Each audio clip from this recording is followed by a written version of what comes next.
Blazes across Europe this summer caused the continent's largest recorded wildfire carbon emissions in nearly a quarter century, according to the EU Climate Monitor, with the fire season still active. 유럽연합 EU 기후변화 감시기구는 올여름 유럽 전역에 발생한 산불로 배출된 이산화탄소량이 23년 만에 최고치를 기록했다며 산불 시즌은 지금도 진행 중이라고 밝혔습니다. Wow, that's incredible. It was such a big wildfire. Well, not just one wildfire, but many fires. Yeah. Tell us more. Yeah, it's the largest in the last 23 years. And this is across all of Europe. Of course, the United Kingdom's included. And inclusive of that, fires have released 12.9 megatons of planet-warming carbon dioxide into the atmosphere. That was up until September the 15th. And that beats the previous record of 11.4 megatons, which was set in 2003 and 2017. 그래요. 23년 만에 가장 이산화탄소 배출량이 많았던 산불들이었습니다. 올여름 우리가 유럽 산불 소식을 헤드라인으로도 여러 번 전해드렸던 것 같고, 근데 지금 아직 끝나지 않았다라는 얘기가 나오고 있어서 더 우려가 되네요.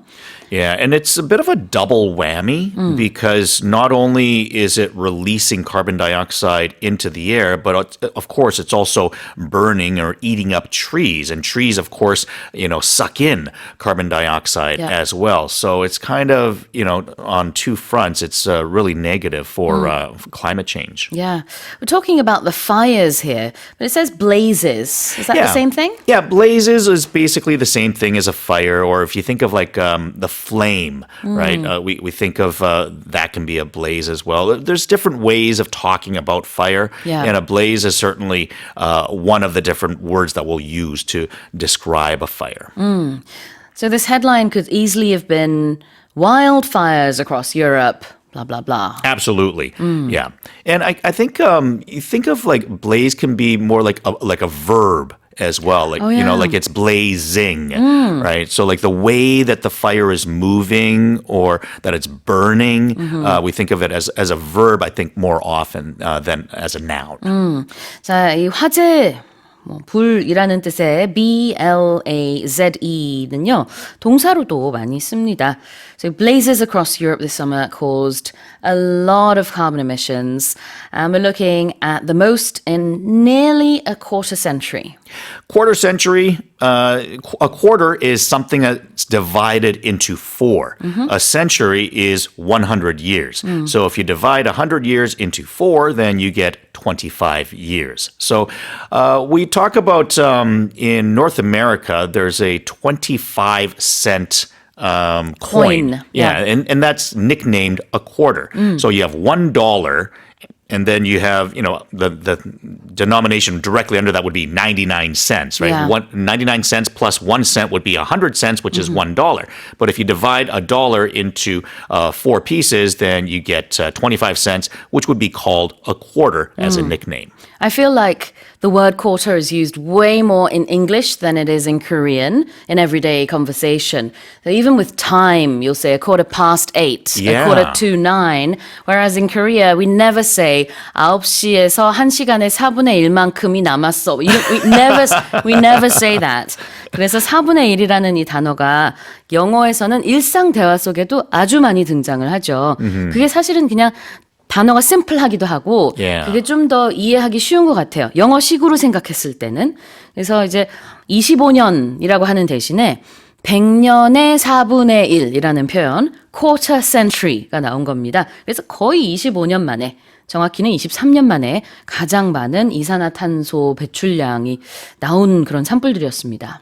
Yeah, and when you have a quarter, it's the same thing as a fourth. right? So it would be like a fourth, a third, Yep. and then it'd be in half. But we don't really say a fourth very much because a Yeah. quarter, like Yeah, you a never say quarter, that. it's just more natural, right? I think a lot of it's probably just because we call the coins, 25-cent coin is a quarter. You hear it so much in that context. But rather than a fourth, we would definitely say a quarter much more. Exactly. Whereas, 1 in 3 would be a third. In Korea, we don't have, I don't think we've ever had a 25원짜리 동전. 이런 건 없죠.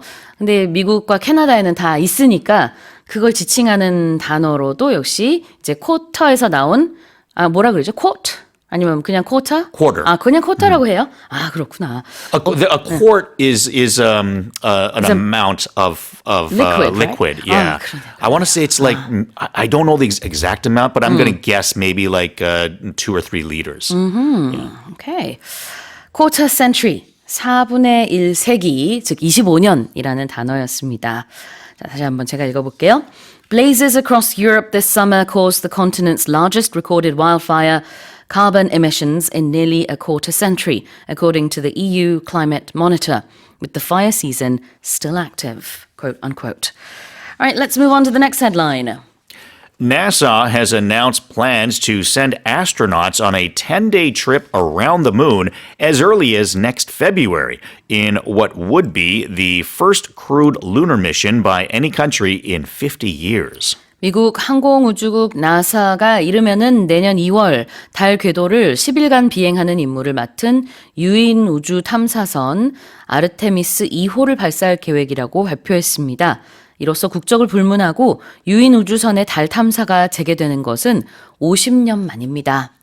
Okay, so we're talking about sending astronauts to the moon. It's actually not to the moon. Oh. They're actually going around the moon. Okay, Yeah, there's a difference. Yeah, there is. So, and the difference being that they're not actually going to land on the moon. So it's like they're doing a flyby. Got it. And part of the reason that they're doing this is to be able to land on the moon in the future. So they want to prepare, a base there in the future to be able to do more research and stuff. But before doing that, because they haven't been there in 50 years, they're taking proper steps to kind of scope things out and prepare for that in the future. Yeah, there's been a lot of unmanned missions, Yes. but this is the first crewed lunar mission in 5 decades. Wow. Very long time. This could happen as early as next February. That's right. And as early as meaning that it's not necessarily going to be next February, but the possibility that's probably the soonest time that it could happen. And when we say as early as, I mean, that's the possibility, but it doesn't mean that it will. And that's Right. probably the most ambitious time.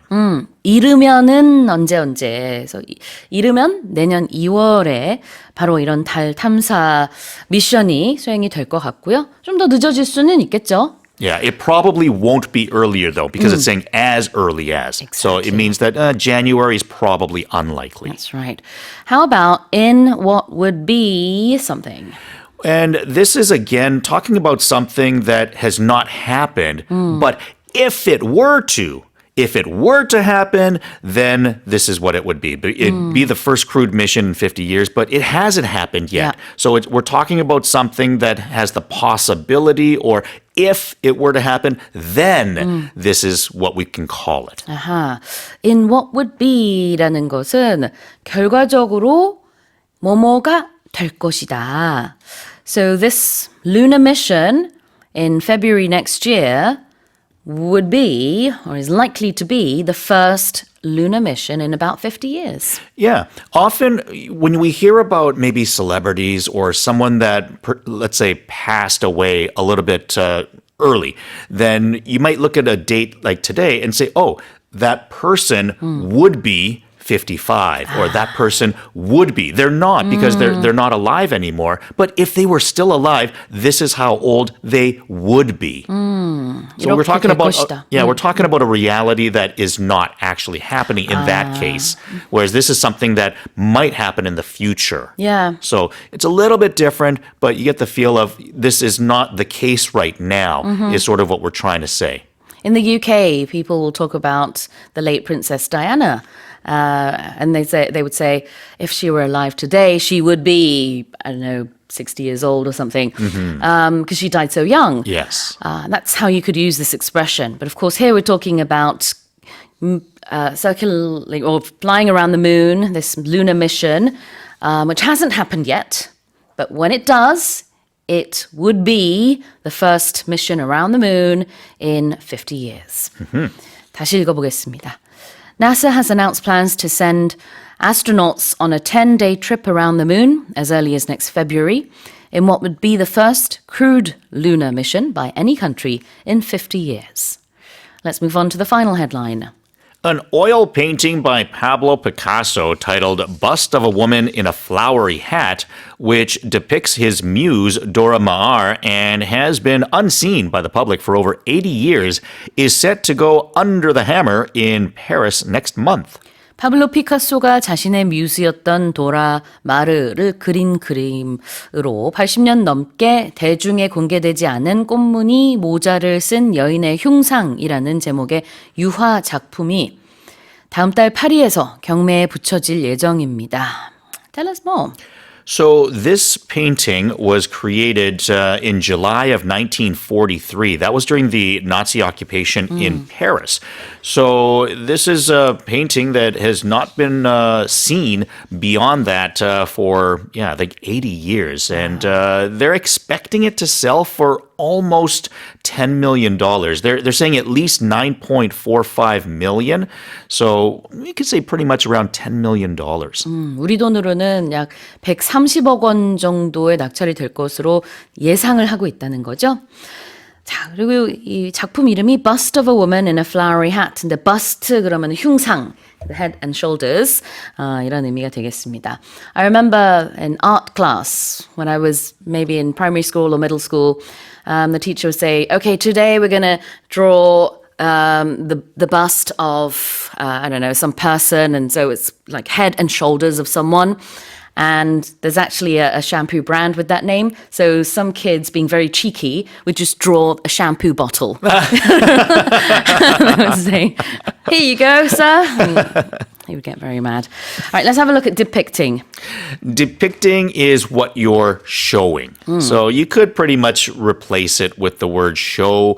Depicting, it sounds a little more educated and intellectual, however, though. 묘사한다, depict. And to go under the hammer. Going under the hammer means that it's being auctioned. And the reason they use this is when something is sold, then the auctioneer will have a hammer or probably a gavel. Which is like a wooden hammer that you see judges have as well. They go tang, tang, tang to say, okay, it's sold for this amount of money. Yeah, I love watching auctions in movies where there's a person who, gets the bidder to say how much or to raise their hand or something. An auctioneer. Oh, is that the auctioneer? Okay. So the person that actually uses the gavel also tells the bidders to I think so. make their bids. I guess it could be different people, but I think of it as the same person. Yeah, that's just so exciting because they go, okay, does anyone want to place their bid for this painting? And then someone will raise their little, whatever it is, I don't know, stick card or card or hand, something, will raise their hand and they go, okay, it's going for $10,000. No, $12,000. Do we have any for $15,000? It just goes up and up. And then finally, no more over whatever price. And then going, gone. Or they'll usually say going once, going twice, and then sold, usually for the third one. Yeah, you'll often hear. Going once, going twice, sold. And then that's when they do the hammer. Boom. 그래요. 그래서 이 망치를 사용하기 때문에 go under the hammer라는 표현 자체가 관용구로 경매에 붙여진다라는 뜻입니다. 정확하게 말하면은 gavel이고 hammer가 아니지만 모양이 그냥 망치같이 생겼기 때문에 그렇게 표현을 해요. I actually have a gavel at home. Really? Yeah, strangely enough. So I was voted student council president in my high school, and one 와, of the things. 학생회장 하셨구나. Yeah, and one of the things that I received for that was a little gavel that says, Jason Lee, student council president. Wow, that's so cool. So yeah, I have a little thing that's at home. My kids love playing with it too. Do you ever use it with your kids? Who's going to do the dishes today? Is it going to be my first, my Who wants to second? do it? Going once, going twice. Alright. 자, 그럼 다시 한번 제가 헤드라인 읽어보겠습니다. An oil painting by Pablo Picasso titled Bust of a Woman in a Flowery Hat, which depicts his muse, Dora Maar, and has been unseen by the public for over 80 years, is set to go under the hammer in Paris next month.